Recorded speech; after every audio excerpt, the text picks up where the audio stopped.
అబ్బో ఇక్కడ కేజీ చీరలు కొంటే అర కేజీ చీరలు ఫ్రీ అంట. మంగళ్య షాపింగ్ మాల్ కేజీల్లో సేల్, టన్నుల్లో ఆనందం. ఢిల్లీలో విద్యార్థుల పోరాటానికి మద్దతుగా బీఆర్ఎస్ పోరుబాటకు సిద్దమైంది. దేశ రాజధానిలో విద్యార్థుల ఉద్యమానికి సంఘీభావంగా బీఆర్ఎస్పీ ఆధ్వర్యంలో హైదరాబాద్ ఇందిరా పార్క్ వద్ద నిరసన కార్యక్రమం నిర్వహించాలని నిర్ణయించింది. ఉదయం 10 గంటలకు జరిగే ఈ కార్యక్రమానికి బీఆర్ఎస్ వర్కింగ్ ప్రెసిడెంట్ కేటీఆర్ హాజరు కానుండగా అణిచివేత దామనకాండకు వ్యతిరేకంగా మోదీ సర్కార్పై నిరసనకు గలమెత్తనున్నారు. ఇక ఈ మేరకు విద్యార్థులు భారీగా తరలివచ్చి విజయవంతం చేయాలని పిలుపునిచ్చింది బీఆర్ఎస్వీ.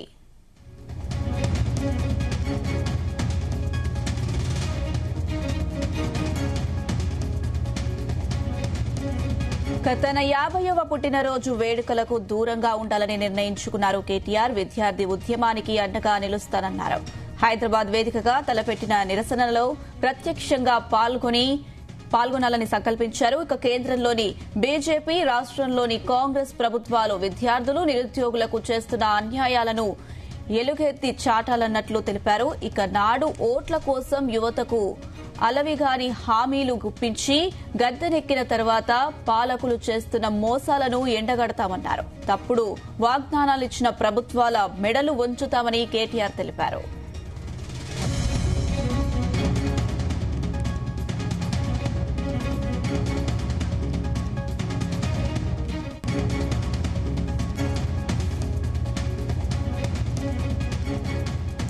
బీఆర్ఎస్వీ ఆధ్వర్యంలో ఇందిరా పార్క్ వద్ద చేపట్టనున్న నిరసన కార్యక్రమానికి విద్యార్థులు, నిరుద్యోగులు రాష్ట్ర నలుమూలల నుంచి పెద్ద సంఖ్యలో తరలివస్తారని పార్టీ వర్గాలు వెల్లడించాయి. ఇటీవల నిర్వహించిన యువ సంగ్రామ సదస్సు స్ఫూర్తితో చేపట్టిన కార్యక్రమం తప్పకుండా విజయవంతమవుతుందని నేతలు ధీమా వ్యక్తం చేశారు. పోలీసులు సైతం అడ్డుకోకుండా నిరసనకు సహకరించాలని విజ్ఞప్తి చేశారు.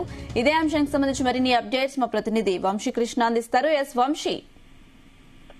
ఢిల్లీలో విద్యార్థుల దీక్షకు మద్దతుగా అటు బీఆర్ఎస్ ఆధ్వర్యంలో బీఆర్ఎస్ పార్టీ ఇందిరా పార్క్ వద్ద పెద్ద ఎత్తున నిరసన కార్యక్రమాన్ని చేపట్టడం జరిగింది. ఈ కార్యక్రమానికి ముఖ్య అతిథిగా BRS party working president KTR హాజరవుతున్నటువంటి సందర్భం కూడా మనకు కనిపిస్తా ఉంది. 50వ పుట్టినరోజు సందర్భంగా BRS party working president KTR ఈ రోజు పుట్టినరోజు వేడుకలకు దూరంగా ఉన్నారు. విద్యార్థులకు మద్దతు తెలపడానికి ఇందిరా పార్క్ లో భారీ ఎత్తున నిరసన కార్యక్రమాన్ని చేపట్టినటువంటి సందర్భం కూడా మనకు కనిపిస్తా ఉంది. దాంతో పాటుగా అల్వి కానీ హామీలు ఇచ్చినటువంటి కాంగ్రెస్ పార్టీ అంటూ కాంగ్రెస్ పార్టీని కూడా ఎండగట్టాలన్న ఉద్దేశంతో ఇందిరా పార్క్ వద్ద ఈ రెండింటి అంశాలపైన ధర్నా కార్యక్రమాలు ఏర్పాటు చేసినటువంటి సందర్భం కూడా మనకు కనిపిస్తా ఉంది. బీఆర్ఎస్పీ ఆధ్వర్యంలో జరిగేటటువంటి కార్యక్రమానికి వివిధ జిల్లాల నుంచి కూడా భారీ ఎత్తున విద్యార్థులు తరలి వచ్చే అవకాశం ఉన్నటువంటి నేపథ్యంలో ఇందిరా పార్క్ వద్ద పోలీసులు పెద్ద ఎత్తున బందోబస్తుని ఏర్పాటు చేసినటువంటి సందర్భం కూడా మనకు కనిపిస్తా ఉంది. మరోపక్క పోలీసులు కూడా వీరికి కేవలం మధ్యాహ్నం 1 గంట వరకే పర్మిషన్ ఇచ్చినటువంటి సందర్భం కూడా మనకు కనిపిస్తా ఉంది.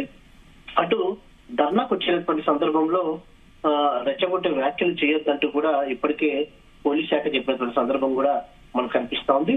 1000 మందికి మించి ధర్నా కార్యక్రమం నిర్వహించరాదని కూడా చెప్పడం జరిగింది. మధ్యాహ్నం 2 గంటల లోపే ధర్నా ముగించాలనేది కూడా చాలా స్పష్టంగా చెప్పడం జరిగింది.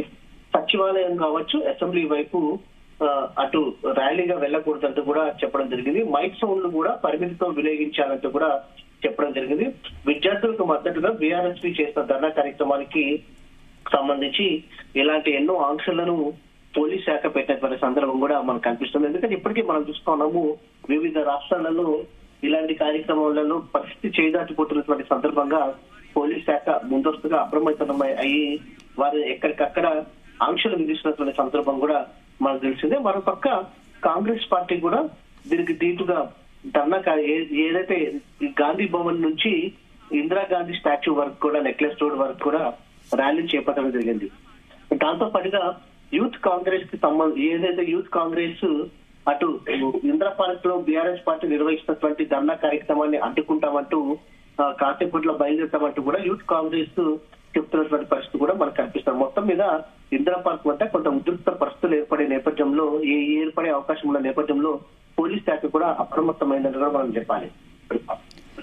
వంశీకృష్ణ, అటు కాంగ్రెస్ ఆధ్వర్యంలో చలో ఇందిరా పార్క్ అయితే పిలుపునిచ్చారు. అలాగే ఇటు బీఆర్ఎస్ నాయకులు కూడా అటు చేరుకునే అవకాశం ఉంది. మరి ఈ నేపథ్యంలో ఎలాంటి పరిణామాలు చోటు చేసుకునే అవకాశాలు కనిపిస్తున్నాయి?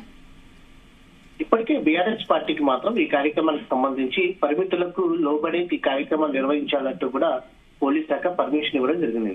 ఏంటంటే కాంగ్రెస్ పార్టీ యూత్ కాంగ్రెస్ ప్రధానంగా ఈ కార్యక్రమాన్ని అడ్డుకొని తిరుగుతాము, ఖచ్చితంగా ఇందిరా పార్క్ కు వస్తామంటూ కూడా యూత్ కాంగ్రెస్ చెప్తున్నటువంటి సందర్భం మనకు కనిపిస్తా ఉంది. దాంతో పాటుగా మహేష్ కుమార్ గౌడ్ టీపీసీసీ అధ్యక్షులు మహేష్ కుమార్ గౌడ్ అటు గాంధీ భవన్ నుంచి Indira park necklace road Indira park statue వరకు కూడా అటు ర్యాలీ నిర్వహించబోతా ఉన్నారు. ఈ రెండు కార్యక్రమాలను కాంగ్రెస్ పార్టీ నిర్వహించబోతుంది. ప్రధానంగా యూత్ కాంగ్రెస్ నిర్వహించేటువంటి చెలో ఇందిరా పార్క్ కార్యక్రమానికి సంబంధించి మాత్రం ఉద్రిక్త పరిస్థితులు నెలకొనే అవకాశం మాత్రం మాకు స్పష్టంగా కనిపిస్తోంది. ఇప్పటికే పోలీస్ శాఖ కూడా వారికి చెప్పడం జరిగింది, ఉద్రిక్తతలకు ఏదైతే తావి ఇవ్వకూడదు అంటూ కూడా స్పష్టంగా చెప్పడం జరిగింది. అటు బీఆర్ఎస్ పార్టీ నాయకులకు కూడా ఉద్రిక్తలో రెచ్చగొట్టే విధంగా వ్యవహరించద్దు అంటూ కూడా చెప్పడం జరిగింది.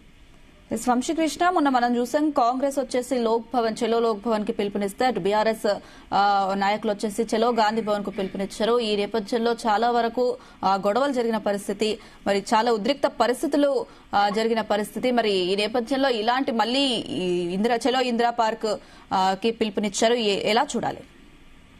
ఖచ్చితంగా మూడు పార్టీల మధ్య మాత్రం వివాదం కొనసాగుతుంది. ఒకటి కాంగ్రెస్ పార్టీ, రెండు బీజేపీ పార్టీ, మూడు బీఆర్ఎస్ పార్టీ. మొన్న చెలో లోక్ భవన్ కి కాంగ్రెస్ పార్టీ పిలుపునివ్వడం జరిగింది.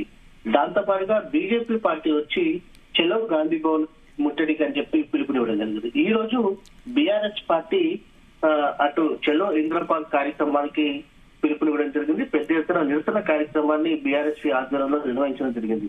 మొన్న మనం చూసాం బీజేపీ కాంగ్రెస్ మధ్య మాత్రం తీవ్ర ఉద్రిక్త పరిస్థితులు నెలకొన్నాయి. పోలీసులు లాఠీచార్జ్ చేసేంత వరకు పరిస్థితి వచ్చిందంటే మనం అర్థం చేసుకోవచ్చు ఆ సిచ్యువేషన్ ఎలా ఉందనేది. ఈ రోజు బీఆర్ఎస్ పార్టీ నిర్వహించబోయేటటువంటి ఈ కార్యక్రమాన్ని అడ్డుకొని తిరుగుతామంటూ కూడా కాంగ్రెస్ పార్టీ చెప్పినటువంటి సందర్భం కూడా మనకు కనిపిస్తోంది. నిన్న ముఖ్యమంత్రి రేవంత్ రెడ్డి కూడా మాట్లాడుతూ లీకేజ్లకు సంబంధించి గ్లోబ్ ఏరియాలకు సంబంధించి కేటీఆర్ పేరు తీసుకురావడం అనేది చాలా చర్చనీయాంశమైనటువంటి సందర్భం కూడా మనకు కనిపిస్తుంది. అటు BRS party working president KTR కూడా తాము అటు నోటీసులు ఇస్తాము సీఎం రేవంత్ రెడ్డి కంటూ కూడా చాలా స్పష్టంగా చెప్పినటువంటి పరిస్థితి కూడా మనకు కనిపిస్తుంది. మొత్తం మీద ఇందిరా పార్క్ వద్ద ఎలాంటి ఉద్రిక్త పరిస్థితులు తానివ్వకూడదన్న ఉద్దేశంతో పోలీస్ శాఖ కూడా భారీ బందోబస్తుని ఏర్పాటు చేసినటువంటి పరిస్థితి కూడా మనకు కనిపిస్తుంది. Right Vamshi, thank you.